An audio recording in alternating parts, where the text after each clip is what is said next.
Halo rekan-rekan semuanya, apa kabar kalian semua? Semoga selalu dalam keadaan sehat walafiat, dilancarkan segala urusan dan dilancarkan segala macam aktivitasnya. Dan di sini admin akan kembali menginformasikan berkaitan dengan informasi Pi Network step by step. Nah, di sini ada berita yang cukup menarik sekali. Mungkin sebagian besar sudah ada yang mengetahui dan mungkin sebagian besar juga masih belum mengetahui bahwa di sini keviralan daripada Pi Network. Nah, di sini sudah mendunia. Kemudian di sini Indodax. Nah, di sini Indodax merupakan salah satu exchange, central exchange terkemuka di Indonesia. Di sini juga ikut memberitakan berkaitan dengan Pi Network ya di dalam Indodax Academy. Nah, di sini juga dibahas oleh Indodax apa itu Pi Network, apakah aman untuk digunakan. Dan kita coba untuk mereview ulasan tentang Pi Network yang diutarakan oleh Indodax Academy ya, apakah benar-benar sesuai dengan arahan core team di white paper atau hanya sekedar mengikuti tren yang ada di luaran sana. Nah, di sini kita coba mereviewnya, dan di sini disebutkan Pi Network adalah sebuah jaringan aset kripto yang memungkinkan pengguna seluler menambang koin tanpa menguras baterai. Nah, ini benar. Kemudian seiring dengan popularitasnya muncul keraguan dari sebagian orang apakah Pi Network scam atau tidak. Kemudian di sini artikel akan membahas secara lebih detail. Pi Network menjelaskan apakah aman atau tidak. Nah, di sini juga dijelaskan apa itu Pi Network ya. Nah, di sini Pi Network merupakan jaringan atau blockchain yang menawarkan konsep penambangan mining Bitcoin maupun mining aset koin lainnya. Kemudian di sini juga disebutkan, namun perlu diketahui bahwa jaringan ini tidak dapat diperdagangkan secara gratis ya. Nah, kemudian proyek Pi Network dibuat oleh Dr. Nicholas Cheng Diovan dan juga Vincent M. Philip. Kemudian untuk Vincent M. Philip di sini sudah mengundurkan diri ya dan jarang terlihat, dan tinggal Dr. Nicholas dan Cheng Dayu saja. Kemudian tujuan awalnya Pi Network yaitu mining Pi Coin bisa dengan mudah dilakukan dengan ponsel. Kemudian juga untuk mining Bitcoin kamu harus menerima kode afiliasi dari penambang sebelumnya atau menggunakan kode undangan. Nah, kemudian di sini setelah itu kamu akan menjadi penambang level pionir. Kemudian Bitcoin adalah aset kripto yang asli pada Pi Network. Bitcoin bisa digunakan untuk membeli barang yang ada di marketplace seperti Bitcoin Mall, sebuah marketplace e-commerce ya yang dikembangkan oleh jaringan Pi. Kemudian karena masih dalam enclosed mainnet, di sini masih belum terafiliasi dengan perusahaan manapun. Nah, kemudian di sini secara basic apa yang disampaikan oleh Indodax Academy sudah tepat ya rekan-rekan. Meskipun di sini ya masih dalam tahap basic saja. Kemudian bagaimana cara kerja untuk Pi Network? Di sini juga disebutkan cara kerja Pi Network berbeda dengan penambangan aset Bitcoin. Nah, di sini dalam Pi Network setiap orang yang ingin mining harus membangun security circle yang terdiri tidak lebih dari 5 orang. Kemudian para anggota tersebut sudah dipastikan mereka tidak melakukan penipuan atau tindak kejahatan lainnya. Kemudian setelah itu nanti rekan-rekan setelah melengkapi sirkulasi circle bisa menentukan anggota mana yang melakukan transaksi ya. Kemudian dengan adanya konsep menggabungkan pendekatan sosial tanpa tarif untuk sama-sama menjaga ekosistem Pi supaya tetap aman. Selain itu anggota juga bisa bergabung dalam sirkulasi circle Pi Network mendapatkan tingkat penambangan yang lebih tinggi dibandingkan anggota baru. Nah, di sini untuk sirkulasi circle-nya itu hanya sebatas 5 orang saja, dan untuk rekan-rekan yang mining solo ya ini bebas ya, tidak diwajibkan untuk melengkapi sirkulasi circle-nya. Kemudian roadmap Pi Network. Nah, di sini untuk legalitas Pi Network tidak terdaftar dalam bursa manapun selama dalam periode enclosed mainnet di sini ya, dan tidak mungkin membeli koin Pi Network dengan aset kripto yang lainnya. Nah, di sini sangat jelas sekali dan ini benar ya, karena di sini Pi Network belum open mainnet dan belum bisa diswap dengan kripto lainnya. Kemudian di sini juga disebutkan untuk roadmap pengembangan Pi Network berlangsung selama 3 fase seperti berikut. Yang pertama ada design, distribution, kemudian trust grab, bootstrap. Nah, kemudian untuk fase pertama sudah dimulai tanggal 14 April 2019 ya. Nah, kemudian di sini kita memasuki fase kedua yaitu fase testnet. Nah, sebelum meluncurkan di dalam jaringan utama, perangkat lunak Node digunakan saat uji jaringan ya, atau saat testnet. Uji jaringan akan menggunakan grafik terpercaya yang sama dengan jala utama, tetapi pada Bitcoin masih dalam tahap pengujian atau testnet. Anggota tetapi akan menjadi host beberapa perangkat lunak Node di uji net, tetapi akan mendorong lebih banyak pelopor untuk memulai node mereka di testnet. Nah, kemudian di sini uji jaringan dijalankan secara paralel dengan emulator Pi pada fase pertama. Nah, ini adalah pada fase testnetnya. Kemudian di sini kita sudah memasuki fase mainnet. Ketika komunitas merasa perangkat lunak node siap diproduksi, kemudian telah diuji menyeluruh di testnet, mainnet resmi daripada jaringan Pi yang akan diluncurkan.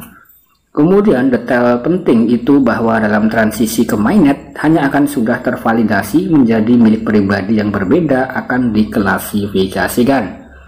Setelah pada titik ini emulator jaringan Pi dan Pi dari fase pertama akan dimatikan dan sistem akan meneruskan tanpa bantuan selamanya. Kemudian di sini juga disebutkan pembaharuan masa depan akan disumbangkan oleh komunitas Pi dan juga core team ya, akan diusulkan oleh komite. Kemudian di sini jika kamu bertanya apakah Pi Network menghasilkan uang, jawabannya adalah tidak ada otoritas pusat yang bisa mengendalikan aset kripto dan akan sepenuhnya terdesentralisasi. Nah, jadi di sini juga cukup jelas sekali apa yang disampaikan oleh Indodax Academy ya rekan-rekan. Jadi bukan Pi Network Academy. Nah, di sini namanya Indodax Academy. Nah, di sini dijelaskan ya apakah benar Pi Network itu bisa menghasilkan uang. Jawabannya itu adalah tidak ada otoritas pusat yang bisa mengendalikan aset kripto karena memang bersifat terdesentral.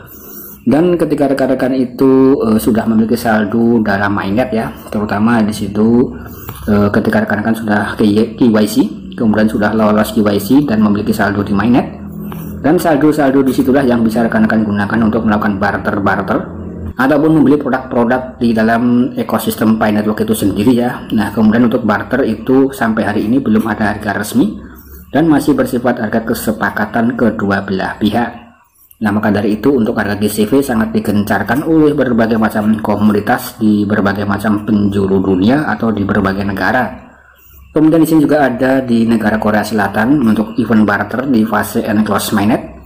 Kalau kita bahas daripada di Twitter dan lain-lain ya yang sedang trending topik viral, di situ harganya rata-rata 30 sampai 100 US dollar. Intinya jika rekan-rekan itu memiliki satu koin Pi, kemudian rekan-rekan berbelanja di marketplace ataupun toko di Korea Selatan, dari situ harga satu koin Pi rata-rata ya 30 sampai 100 dolar ya, atau sekitar 400 sampai 1,5 juta rupiah tergantung daripada produk apa yang rekan-rekan beli. Nah, menggunakan koin Pi ya. Kemudian untuk yang ada di Indonesia sampai hari ini ya mungkin, atau sampai saat ini ya, mungkin juga ada semacam barter-barter yang diadakan oleh KPIG dan berbagai macam kelompok komunitas yang lain dari berbagai kota-kota di Indonesia. Nah, kemudian di sini juga disebutkan saldo pengguna yang palsu atau pengguna duplikat akan disingkirkan. Nah, di sini akun bodong, akun robot, akun cloning akan disingkirkan. Ini adalah tahap fase ketika Pi dapat dihubungkan ke pergantian dengan aset kripto yang lainnya. Nah, ini sangat ya lumayan jelas apa yang disampaikan oleh Indodax Academy. Kemudian di sini yang paling penting yang saya garis bawahi untuk fase mainnet di sini sudah dibagi menjadi dua ya, dan sampai hari ini core team masih belum meluncurkan fase open mainnetnya dan masih dalam fase enclosed mainnet. Dan artinya untuk fase enclosed mainnet tertutup, segala macam transaksi itu masih terbatas dalam komunitas saja dan masih belum bisa dimungkinkan Pi Network itu listing di bursa ya, karena di sini masih dalam siklus antar pionir, antar member yang bisa melakukan transaksi, terutama yang sudah memiliki saldo di mainnet ya, dan mereka itulah yang bisa melakukan barter dan jumlah dompet yang sudah dimigrasikan ke dalam mainnet. Nah, di situ sekitar 2,5 sampai 3 juta dompet ya, dari total ada 45 juta pionir yang masih belum melewati proses KYC dan masih under review. Kemudian di sini apakah Pi Network aman untuk digunakan ya? Nah, di sini untuk Indodax Academy juga menjawab. Nah, di sini buat kamu yang bertanya-tanya apakah Pi aman untuk digunakan, jawabannya adalah kamu harus waspada karena dengan berhati-hati kamu bisa menghindari resiko kerugian.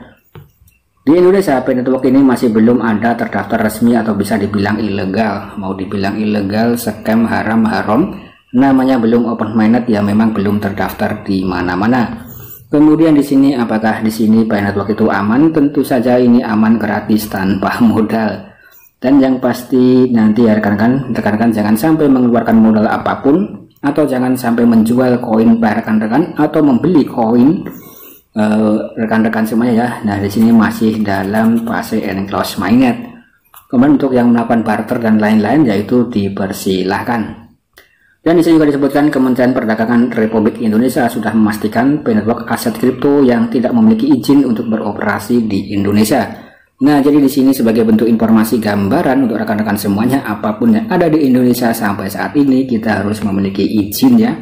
Rekan-rekan mau beli sandal jepit, mau beli es campur, es doger, mungkin juga harus menggunakan izin RT RW. Nah, ini hanya sekedar intermezzo ya. Artinya di sini apapun itu yang berada di Indonesia ya kita harus menaati, ikuti izin negara Indonesia. Tapi rekan-rekan perlu mengetahui bahwa di Binance aset cryptocurrency terdesentralisasi, rekan-rekan tidak memerlukan izin ya. Yang perlu izin itu adalah badan usahanya, bukan rekan-rekan yang harus izin. Kemudian di sini karena cryptocurrency terdesentralisasi ya, tergantung daripada pihak Indodax, dan rekan-rekan bisa melihat seberapa besar untuk token-token yang sudah terdaftar di Indodax ya, tentu masih terbatas, dan yang terbanyak itu adalah Binance, dan juga ada banyak sekali exchange yang lain kalau rekan-rekan cek dalam coinmarketcap.com. Nah, itulah sebagai bentuk gambaran sekilas untuk rekan-rekan dalam memahami sekitar dunia cryptocurrency sebagai basic rekan-rekan semuanya. Kemudian juga disebutkan kelebihan tentang P-Network ya. Meskipun belum memiliki izin resmi di Indonesia, tapi P-Network memiliki kelebihan seperti berikut. Nah, jadi di sini intinya P-Network atau Indodax Academy juga memberitakan berkaitan dengan kelebihan P-Network ya. Dan untuk Indodax di sini memang bersifat resmi, memiliki izin di negara Indonesia.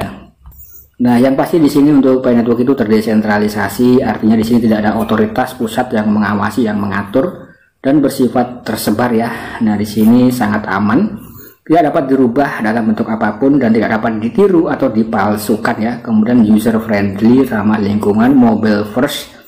Nah, di sini mobile first ya, artinya di sini buat kamu yang belum tahu, P-Network juga bisa diakses menggunakan smartphone. Kesimpulannya, untuk P-Network mengklaim sebagai cryptocurrency dan aset kripto ini sangat bertentangan dengan status kripto di Indonesia dengan hanya sebatas aset, bukan sebagai mata uang.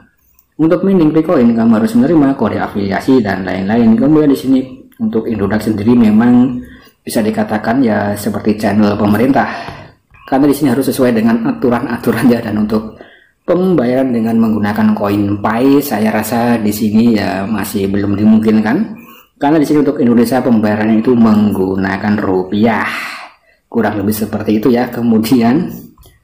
Kemudian di sini untuk mengatasi solusi tersebut itu sangatlah mudah sekali ya, tinggal kita konversikan saja. Ketika P-Network open mainnet, kita tinggal konversikan koin Pi itu berapa rupiah, kemudian tinggal kita belanjakan menggunakan uang rupiah. Itu sama halnya ketika rekan-rekan bekerja di luar negeri dengan mendapatkan gaji won, yuan, yen, dolar, dan dolar yang lainnya. Nah, di situ ketika rekan-rekan mendapatkan dolar, rekan-rekan tidak mungkin bisa langsung membelanjakan di Indonesia ya. Misal rekan-rekan beli cendol dengan menggunakan $1, itu jelas tidak laku. Rekan-rekan harus menukarkan uang dolar tersebut menjadi uang rupiah, baru bisa dibelikan cendol dan lain-lain. Nah, itu memang segala macam kesulitan dan hambatan dalam dunia cryptocurrency atau apapun itu pasti akan ada solusinya. Sekian dan terima kasih.